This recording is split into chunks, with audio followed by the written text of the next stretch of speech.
Palaging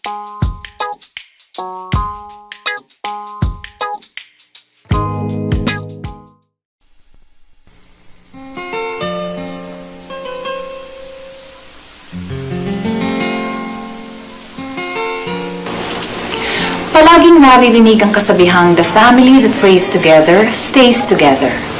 Ngayong gabi ay inaanyayahan namin kayo sa isang episode na may kinalaman sa kasabihang ito. Ang letter sender ay nagngangalang Emerita Romano ng Tumalaytay, Mandaon, Masbate. Maalaala mo kaya ang sumpa mo sa akin na ang pag-ibig mo ay sadyang di magmamahal.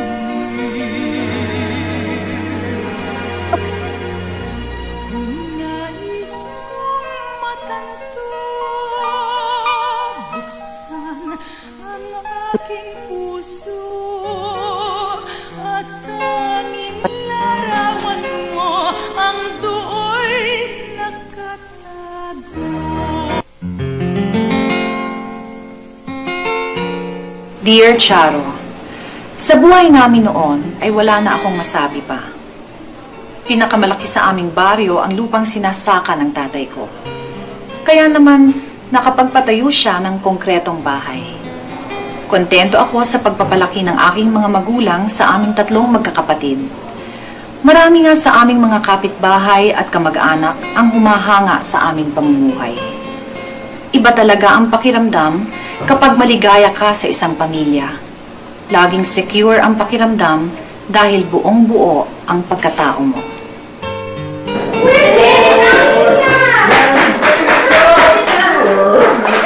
Ayan na naman ang anak mo. Ito lang, babasahin ko muna. Ano sa mo? Tayo, umisila ko. Tayo, teka muna. Teka muna. Dali, babasahin ko muna. Tay. Ano ba yan? Babasahin ko. Makinig kayo, mas maganda doon sa pinanonood nyo. Pinapanood ng tatay nyo. Magdali yan, tay. Makinig muna kayo, mas maganda to. Sige. Ikaw Roses are red, violets are blue. But of all the flowers I've seen, you are the sweetest. Sweetest? Sandali, tignan ko. Kasi naman. Sweet as the moonlight na... Matamis ba yan? Mukha! Emmy, mula nung makilala kita, you are always the love of my life. Kanta yun ah. You are the love of my life. Wala maisip na iba eh. I love you very much. Mahal kita. In other words, 1, 4, 3, 4, 4. Uy, 1, 4, 3, 4, 4. Alam ko yung madalas yung panoorin, ha? Parang weteng, ano? Oo, nalo niya. Hindi ka talaga, matanggal sa isipan ko, Emmy. Ang labo mo magbasa. Ang labo magsulat, eh. Ba't ito lang niligaw sa'yo, Emmy, oh? Biskuit nito. Oo, I feel that you are the one I really love. Ay, umiibig! I cannot study our lesson. Uy, hindi na makapag-aaral, tanga! I cannot eat my food. Payatot. Oo. I cannot sleep. Naku pala yung aimbag sigaling ng mga ni tao yun. Please naman. Anton. Please naman. Till my next letter, remember M. Ko. Remember E. Aray! Put them together. Nako! Remember me. La! Ayo! Ayan o. Pakunto Pebrero! Ha! Ang baho ng pangalan, Ay naman, may taste naman ako. Taste. Oh, yan na. Anong pangalan? Sulat ni Mang Kunding. Pakunto Pebrero. Sino mo ang cambio ng...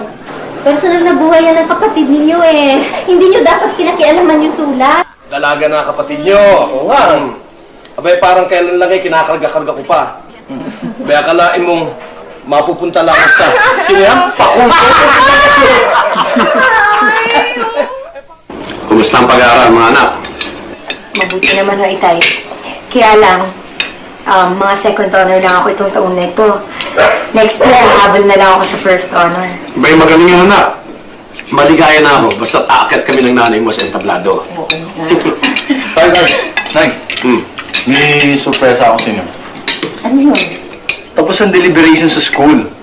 At sa graduation, ako ang class valedictorian. Wow naman! Number 1, top of the class. Abay! Kung gano'n malaking handaan to sa graduation mo. Uy, dapat lang. Feli, kakatayin natin yung baboy na pinalalaki ko, at papatayin natin ang mga manok, at mabubuksan ko yung alak na bigay sa akin ni Paring Doming. Sabay, ganun. Oh, Di ba, sabi mo nung promise mo sa akin nun, pag nagka-honor ako, papayagan mo ako mag-aaral sa Maynila? abay, siyempre naman anak. Basta't ipinangako ng tatay mo, 100% susunod. Ano tayo? Oo, sigurado yun. Eli, sikat na naman tayo. May isipin mo, akyat panaog tayo sa pagsabit ng medalya sa dalawang ito. Ha? Ay, nako. Ikaw Sam, kung nahilig ka ba naman sa pag-aaral at hindi barkada yung hinarap mo sana, maski pa paano, nakatapos ka ngayon. Tay, pag-uusapan na naman ho ba natin yan? Pinaalalahanan lang kita. Abay, kung nakatapos ka, malamang na may babaeng nagkagusto sa'yo, may asawa ka na ngayon, at may apo na kami ng nanay mo. Ito naman. Mabuti na't mahilig yung anak mo sa pagsasaka eh. Siya nakakaalam dun sa bukid ah. Kung wala si Sam, may mauutusan ka ba doon? Oh. Feli, yun nga sana ang gusto ko. Wala ni isa sa kanila ang lumaki sa bukid. Abay, may na pang pagsasaka. Ang gusto ko sa opisina sila nagtatrabaho. Ikaw rin, Sam. Panganay ka. Baka naman mapag-iwanan ka ng mga kapatid mo. Baka pagdating ng araw, nasa abroad na sila, ikaw, nakaapak pa sa lupa. O, hindi ka ba nahihiya sa kanila? Kaya niyo, Tay. Kung medalya lang ang gusto niyo. Ang dami dyan sa bayan, no? Gusto niyo, hakutin ko yung isang eskaparate rin, puro medalya. Matawanan lang ka. Namimili ako sa buka. Leo, parang awa mo na. Nasa harap tayo ng pagkain. Respetuhin niyo naman ang grasya ng Diyos. Kaya ano ba magagawa ko, Tay? Sa talagang mahina ang ulo ko, Hinaamin ko naman, Sa amin magkakapatid, ako pinakabobo. May magagawa ba ako? Sam, Ay, Sam! Sam, balikan mo itong kinakain mo, tapusin mo to! Oh, Timo yung anak mo, may sungay na. Nabigla kaming lahat, Sharo. First time kong narinig na sumagot ang Kuya Sam sa aking itay. Nasaktan ang damdamin at hindi na siguro napigilan ang sarili.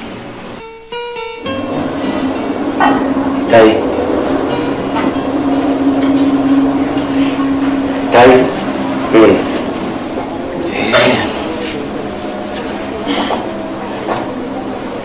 Tay, tungkol ulo sa nangyari kanina.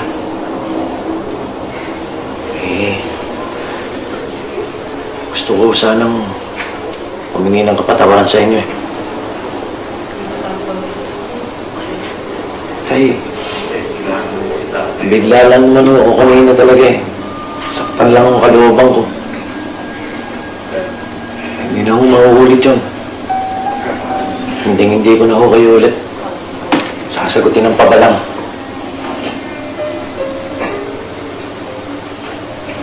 Ikaw kasi, masyado kang mapusok. Kanya nga ako, Itay, patawad na po. Hindi na po talaga mauulit yan. Mauupo ka ba o di diretso ka sa kusina? Ipinagtabi ka ng nanay mo na makakain. Tanawin muna ako.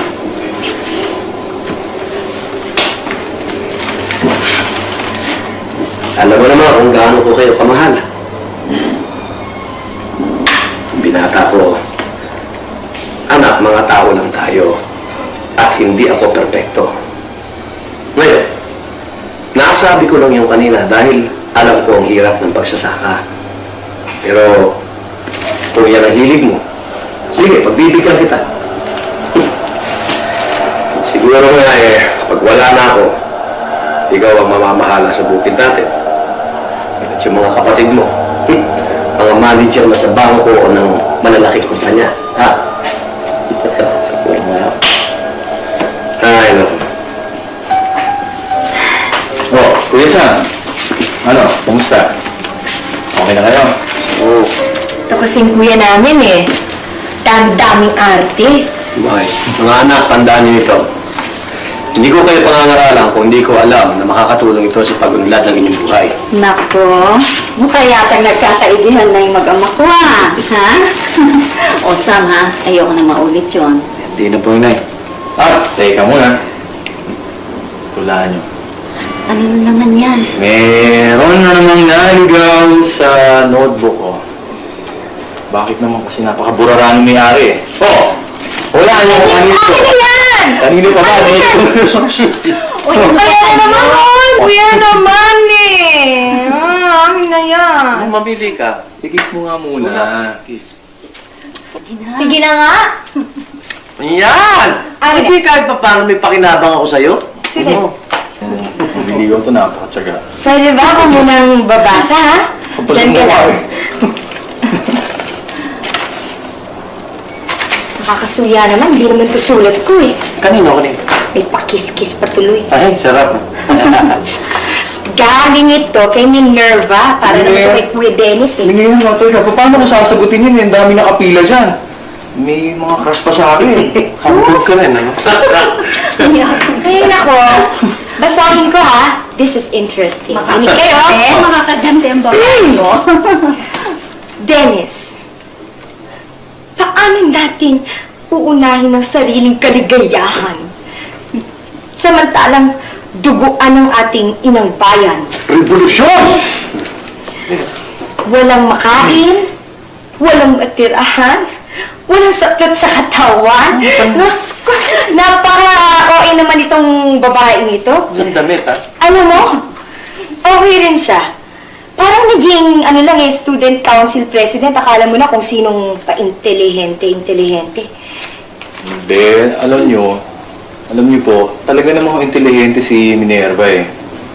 Kaya lang, siguro kung hindi siya masyadong busy sa mga extracurricular activities niya, palagay ko siya naging valedictorian. Huwag mo na ibida yan, no? Pinagtatanggol pa, tinatakpan mo eh. Ay nako, kuya, mas magaling ka ng di hamak sa kanya, no? Hindi yata papayag ng ganyan. At saka, nagpapa-impress lang siya sa'yo kasi kulang sa pansin para hangaan mo siya lalo. Ganun lang yun eh. Ay, kuya! Kuya? Natapos ang tutupan mo. Ito, Miss. Ito ko tayo. May kamusta ka dyan? Ay, wala na anak ko yun. Wala nang magawang matino yung mga taong labas na yan. Isipin mo, ilan din ang natutulog ng ginising nila. At hindi natin alam kung ilan ang namatay.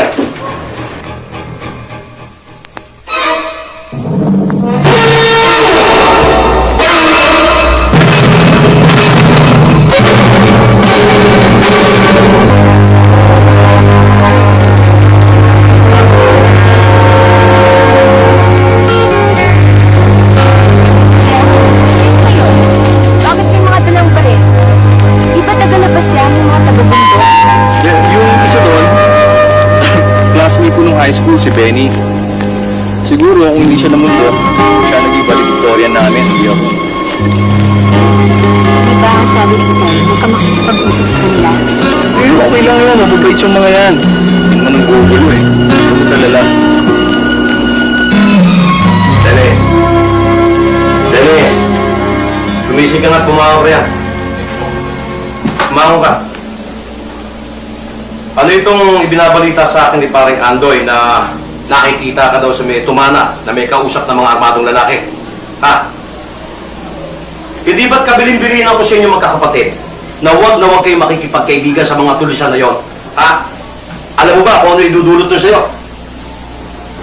Toy, hindi naman sila masamang tao eh. They're just fighting for their rights. Rights! Ano bang rights na yan? At huwag mo akong Inglesin, ha? Sandali. Huwag mo akong Inglesin. Anong pumasok sa isipan mo at sinabi mong hindi sila masasamang tao? Ginugulo ang buong bayan. Tinatakot ang mga magsasaka. Yung ba mabuti? Hoy, Dennis. Huwag na huwag ka makikipagkaibigan sa mga tulisan na yan. Anak, mga armado sila at wala tayong kalaban-laban. Bata ka pa, kaya wala ka nalalaman eh. At saka alam mo ba kung bakit sila namumundok? Dahil kaaway sila ng batas. Toy, bakit ko naman sila iiwasan? Wala naman silang sakit na nakakahawa. Hoy! Bakit ba pinagtatanggol mo sila, ha? Kapag dumating ang mga sundalo, habang nag-uusap kayo, iilagan ka ba ng kanilang bana, ha? Pilosopo ka, no? Ha?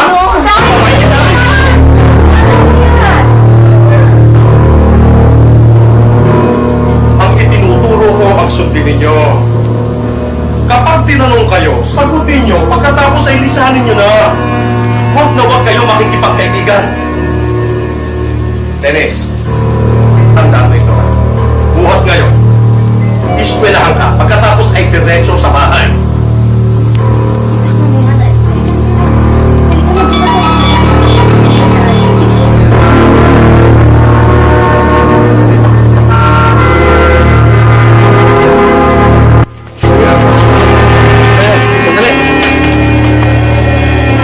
Uy, di na kuya, meron na.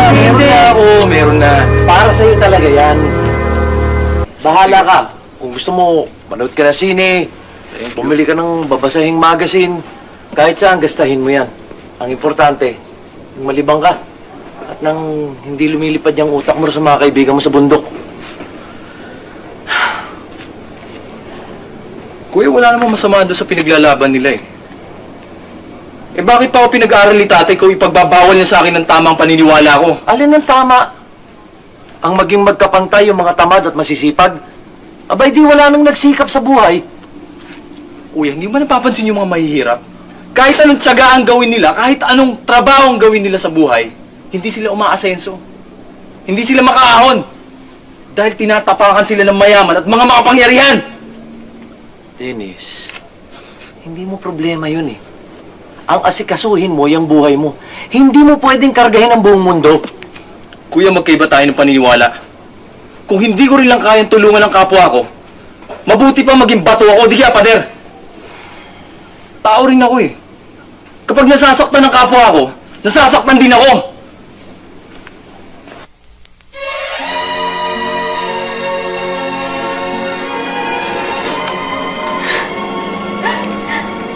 Dennis, anak ko. Bakit hindi ka man lang nagpaalam? Ellie, wala na tayong magagawa. Pasaya na ako.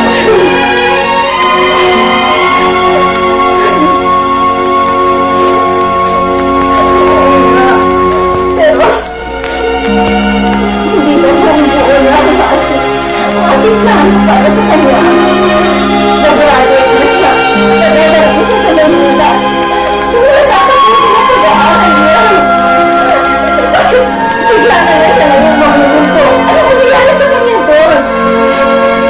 Paano niya ang kasa niya? Ellie, ginawa na natin ang nararamdaman. Pinalak natin siya. Pinutog sa pangarap. Pero, kailangan dumadating sa buhay ng isang anak. Ang edad na kailangan magpasya siya sa para sa kanyang sarili. Igalang natin ang kanyang pasya.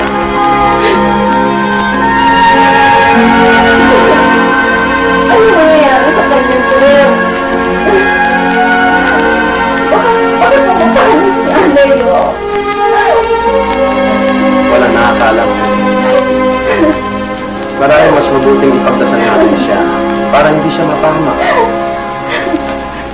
Bakit, Itay? Inay?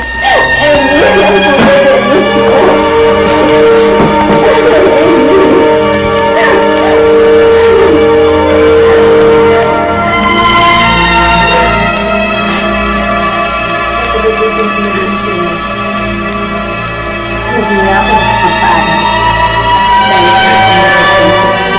Dahil sumali sa puso. Katagal ko nang gustong tumulong sa bayan. Resibido ako sa aking desisyon. Sa ganitong paraan, ay magiging kapakinabang bilang isang mamamayan ng lipunan. Huwag kayong mag-alala kung ano man ang mangyayari sa akin. Ito ay dahil sa kagustuhan ko at sa pagwakas ng liham na ito. Gusto kong ipaabot sa inyo. Mahal ko kayo. Anak ko.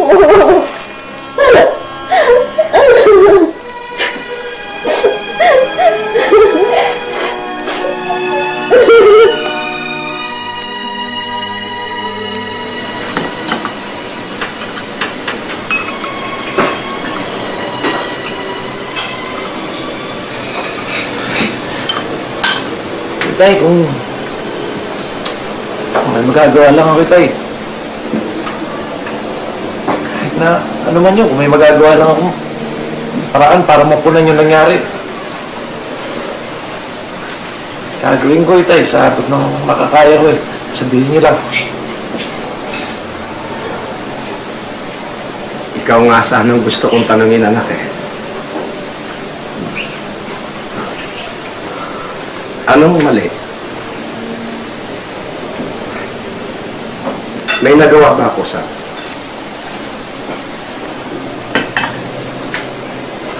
Sabihin mo sa akin.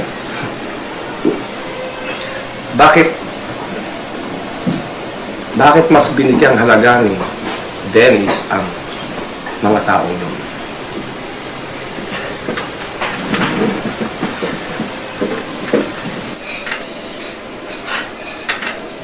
Hindi, tay.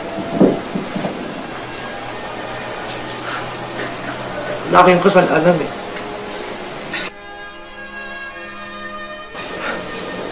Higit na wala kayong mali.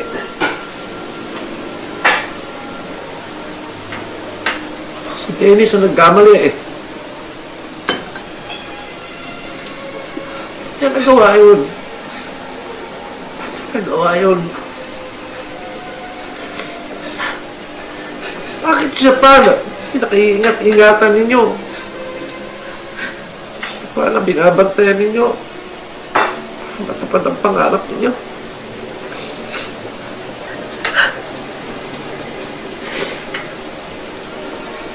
Ano nagawa yun? Hindi ba ito'y gusto niyong maging manager sa opisina? At organize ang bata.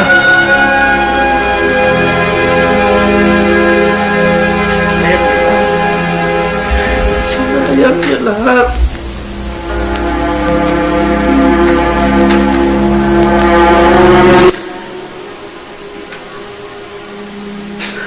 Ay.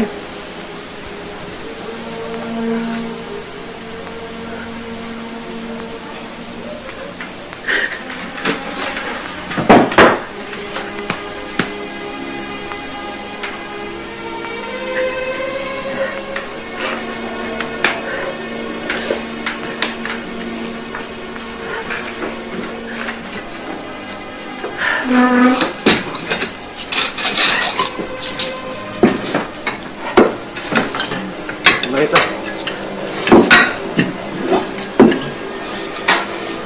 Hindi na yung ibang pagkain.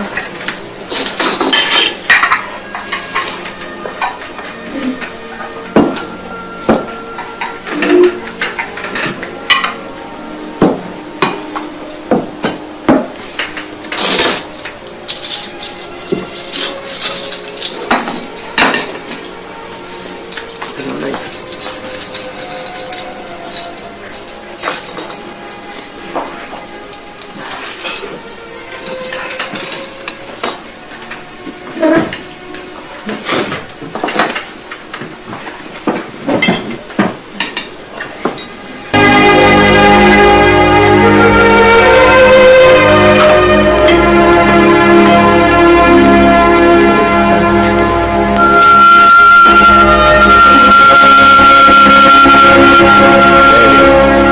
Sa susunod, huwag ka na maglagay ng plato dito. Nasanay mo kasi ako eh. Kaya nga, sa susunod, huwag ka na maglalagay ng plato yan. Mula ngayon, tandaan mo, 4 lang tayo. Ang panlima, wala na. Patay na.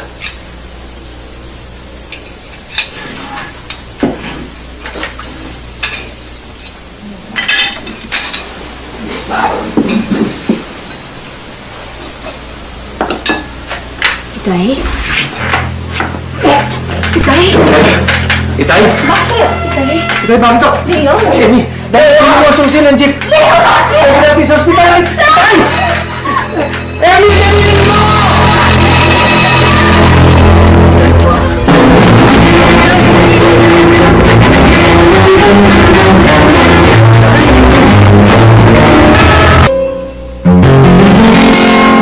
Ilang araw din nanalagi sa ospital ospital si Itay.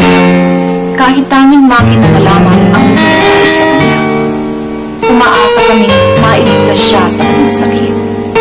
Pinalalanin siya sa isang kilalang pagamutan sa Maynila, ngunit pagkaraan ng isang buwan, namatay din ang Itay. Dahan-dahan, baka masagi. Kaberta, ibenta mo naman sa akin ng mura yung black and white mo. Sige, bilhin mo ng 700 ha. 500 na lang, jackpot ka naman ngayon eh. O siya, sige, basta bayaran mo lang ng cash at yan ay hindi ko inutang kay Pelis. Pala, babayaran ko na kayo ng 2,000. Para 1,000 na lang kulang ko. Salamat, matutuwa ng mga anak ko at makakapanood na sila ng TV Color. At makakakita na rin ako ng mga baro ni Sharon na panay ng mga color din. Sige, thank you ha.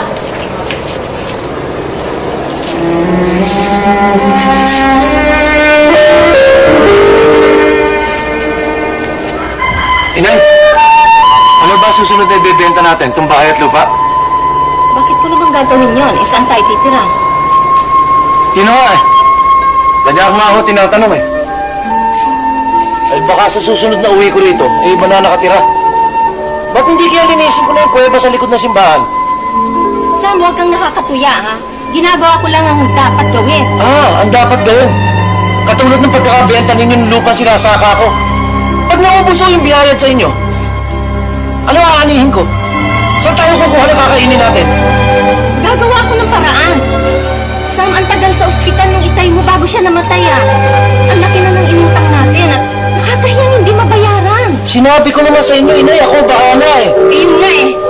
Laging ikaw ang bahala. May lumitaw bang pera? May naiabot ka na ba sa akin? Eh, paano naman hindi kayo makapaghintay eh? Sana nakapaghintay ko yung makapagpaani man lang ako. Eh kung malubog uli, dun sa bagyo, katulad nung nangyari, ano nung harap ko dun sa pinagkakautangan ko? At saka itong kapatid mo mag-aaral na. Sana ko kukuha ng pang-matrikula. Eh, sabi ko naman sa inay, titigil mo na ako sa pag-aaral ko. Kung meron tayong pera sa isang taon, hindi. Pangarap ng Itay mo na makatapos ka at yon ang masusunod. Inay, hindi ho naman natin bibiguin ang pangarap ng Itay eh. Pero tama si Emmy. Hindi rin natin kailangan operahin. Una sa lahat ang pangarap ng Itay ninyo. Katulad ng ambisyon ninyo para kay Dennis. Na nang talikuran nito, eh siya pang pumatay sa Itay. Emmy, ha? Hindi ka matutulad kay Dennis. Magtatapos ka sa kolehiyo tulad ng pangarap ng ama mo. Kahit na nasa kabilang buhay na siya, ipapakita mo sa kanya na gagawin mo ang hindi tinupad ni Dennis. Dahil kung hindi, aapurahin mo lang ang pagsunod ko kay Leo sa hukay. Inay naman! Ano ba? Leo! Leo, bakit mo kasi ako siniwanan? Alam mo naman, hindi ko kaya ito eh. Naisip na ako na ako. Hindi ko na kaya. Sa pagdaan ng araw siya, hindi ko maiwasang hindi isipin ang masasayang mga sandali ng aming pamilya.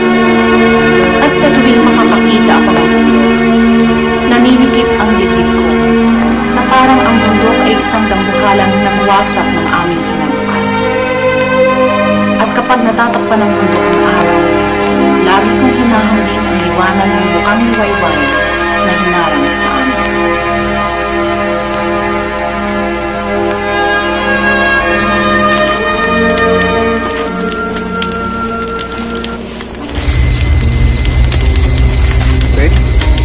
Okay, salamat.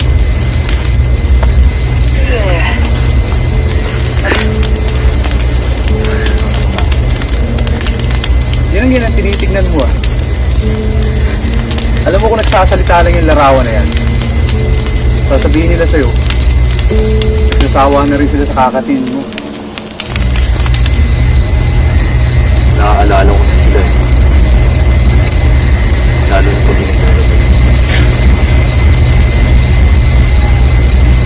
Paris kami. Saya. Kapawanan. Ito, tingnan mo itong babae na to. Siya ang kahit sa isang kapatid na babae.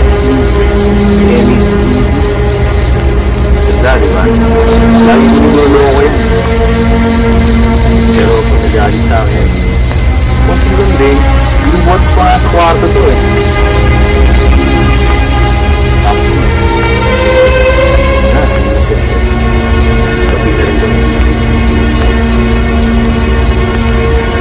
Mukha ako, di ba? Palagi namin tinitikot sa nito sa akin. Pero alam mo sa lahat ng bagay,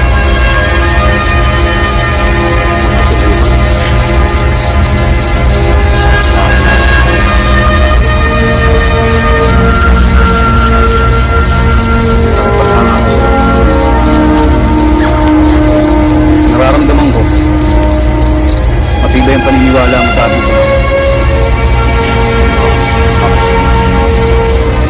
Ang dakilang ngayon, wala sa mata. Sinilikuran din ako. Sa asawa ko at mga anak ko. Ang nakinatraso ko sa kanila. Manimit nga, wala na sila sa oras ng kumain. Pero hindi galit. Alam kong darating ang araw, wala nang mahirap, wala nang mayaman. Napaalala ko lang sa'yo. Ang sentimento ay sagabal sa ating layunin. Oo, bakit?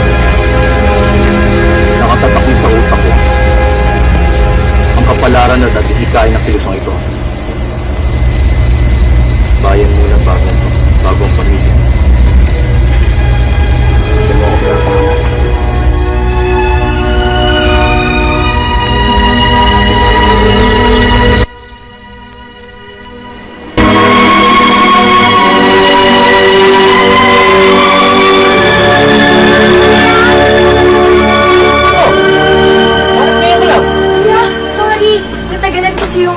Drama rehearsals din sa school eh. Okay, siya. Sige, oy, pasok mo na muna itong mga kagamitan mo. Dala mo naman ang inay. Baka mamaya, nag-aalala na yun kung ano na nangyari sa'yo. Kanina ka pa pinasundo sa akin nun. Pupunta tayo ng palengke ha. Oy, bakit na naman? Paano naman kasi, sabi ni inay, bibili tayo ng sigang. Yun. Ayun, painsa-insayo ka ng mga drama mo. Yung pala,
bakit? Sinabi ko ba sa isikretong pagtatay kay Major Ceres? Ngayon palang pinaalat ko na pinagbayad ko na ng buhay si Major Ceres sa pagpatay kay Caberong. Kasi mo yung mga pirin.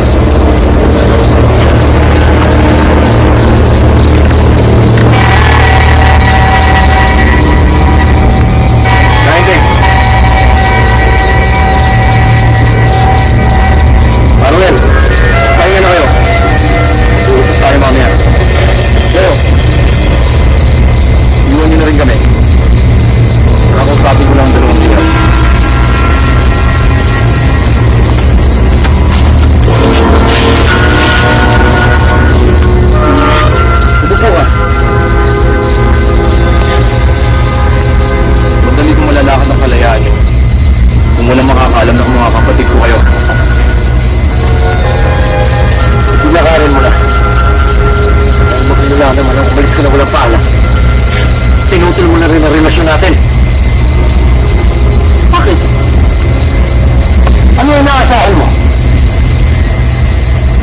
kilalanin namin kadugo ang lalaking pumatay sa sarili naming ama!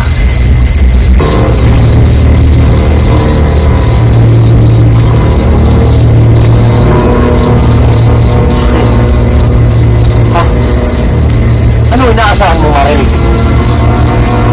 Ingat sa'yo sa tuwa ang itay sa ginawa mong pag-alis! Inatake siya sa sama ng loob!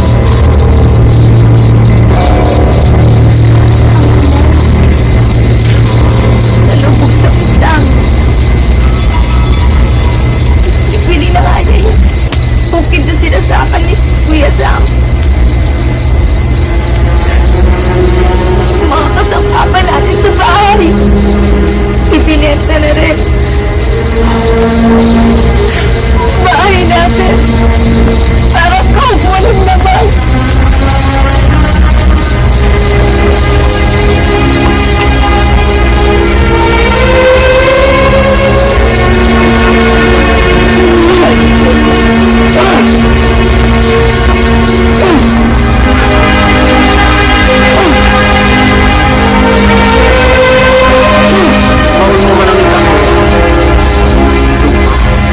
Hanggang sa umabot na sa impyerno, hindi ko naman ibabalik ang buhay na itayo.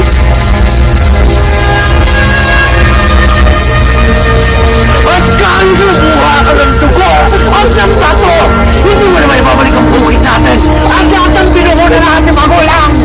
Dahil na yung mga ako. Pero hindi akong basta isang buhay na nawala. Ang magpikalakan ng ito. Mas mahalaga pa kaysa sa buhay na sarili mo, ama! Hindi nga!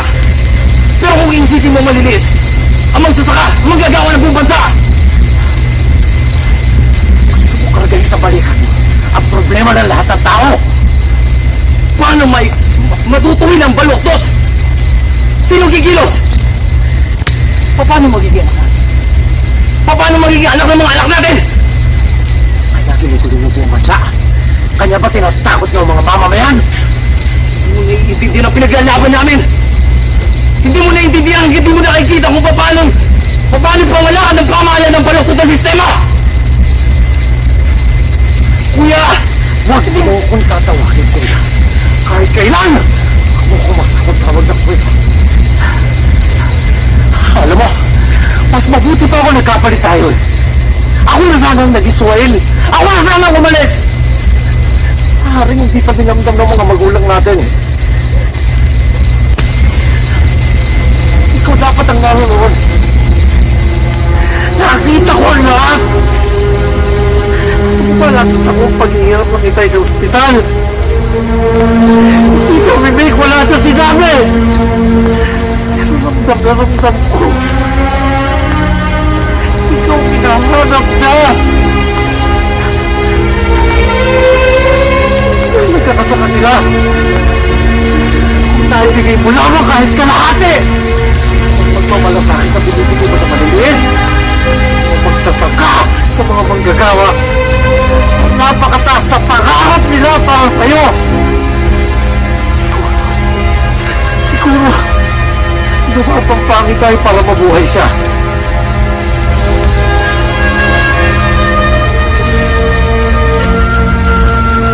Kuya, kasi yung pamilya natin dati. Bakit mo kami nagawa sa likuran? Bakit? Pagmasdan mo ako! Tumandang Dimas! Isa akong magsasaka! Sasabihin ko sa'yo, mas makapagtatanim ako at makapagpapaanin kung walang mga katulad yung nanggugulaw! Kuya, Elias mo patigpiralagaan. Itawan ka namin. Kahit wala nang itay. Magagawa pa naman natin pasayahin ang pamilya natin tulad noon eh. Emmy, huwag kang makiusap sa kanya. Ang kaharap mo ay hindi si Dennis na kapatid natin. Hindi mo ba narinig? Siya si Commander Dimas. Hindi iniiyakan. Hindi pinakikusapan. Siya'y kinatatakutan. Nakita mo ang ginawa niya kay Major Ceres. Dahil sa maliit na atraso, ipinapatay din niya. Bakit? Ito ba ang pinagmamalaki ninyo rito? Kanya ba kayo matatapang? Dahil lahat kayo, amado! Kuya. Ah! Ayan! Kunin mo! Patayin mo ako! Kunin mo na ako kayo daan! Tama na! Pwede mo, tama na!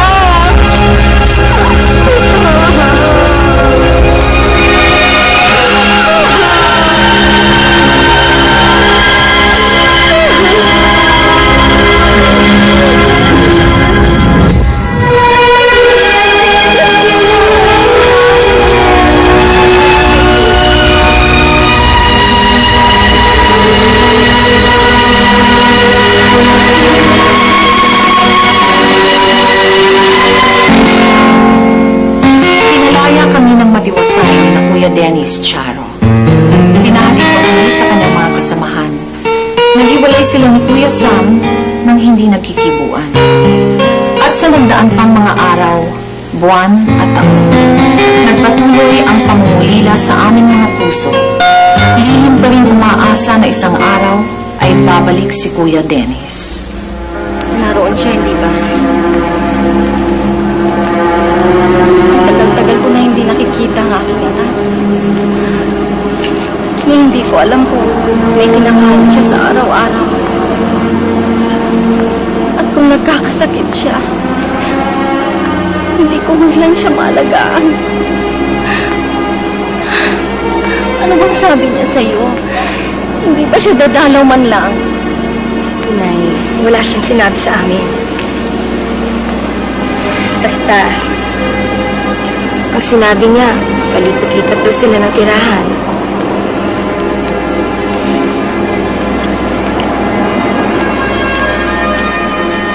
Inay, huwag na natin siyang hintayin.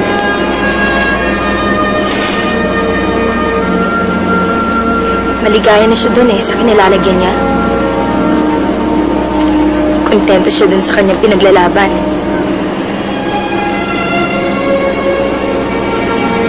Hayaan na lang natin siya.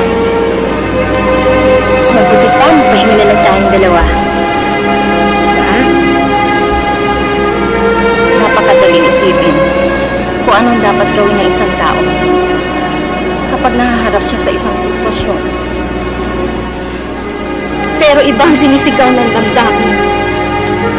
Itinutulak ang gumawa ng mga bagay na hindi dinidikta ng isipan. Lalong-lalo na ang puso ng isang ina. Naiintindihan mo ba ako, anak?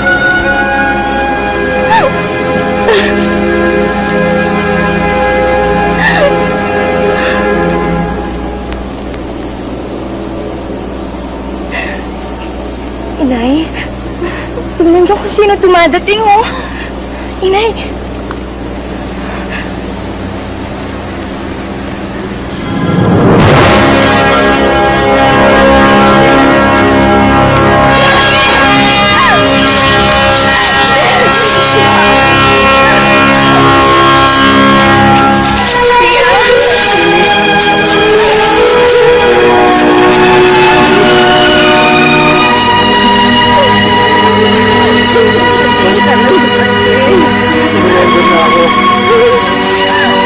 Alam naman ako ng maayos sa samahan Ay, patawarin niyo ako. Marami pa naman panahon Magsama-sama tayo muli. Sa ginawa ni Kuya Dennis ay pinagkalooban pa siya ng bawang pamahalaan ng lupaing pag-aari ng gobyerno upang magkaroon ng kabuhayan. At tulad ng inaasahan, si Kuya Sam ang nag-manage sa pagtanim sa lupaing iyon. At sa isang kapirasong bahagi ay nagpatayo ng poultry ang Kuya Dennis. Ipinagpatuloy ang pag-aaral. Naging mapayapang muli ang kalooban namin lahat, lalong-lalo na si Inay. Kung nabubuhay lamang si Itay, siguro ay nag-uumapaw din ang kanyang kaligayahan. At sa tuwing makakakita ako ng bundok, hindi na isang masamang pangitain ang umuukit sa aking isipan. Wala na ang matayog na dambuhalang minsan ay nagdulot ng bangungot sa aming buhay. Pakiramdam ko ay hindi na ako matayog sa kanya. Nagmamalaki na sa wakas ay nanalo ako sa isang labanan. Pakiramdam ko ay ang bundok ay isa na lamang dambuhalang mahihinggay. Hanggang sa muli, nagpapasalamat ako sa staff and crew ng paborito kong programa, ang Maalaala Mo Kaya. Nagmamahal, Emmy. Sana ay nakapagdulot ng kasiyahan at ng magandang halimbawa ang aming palabas. Hanggang sa muli po, dito sa Maalaala Mo Kaya, ito po si Chara Santos. Maligayang gabi sa inyong lahat.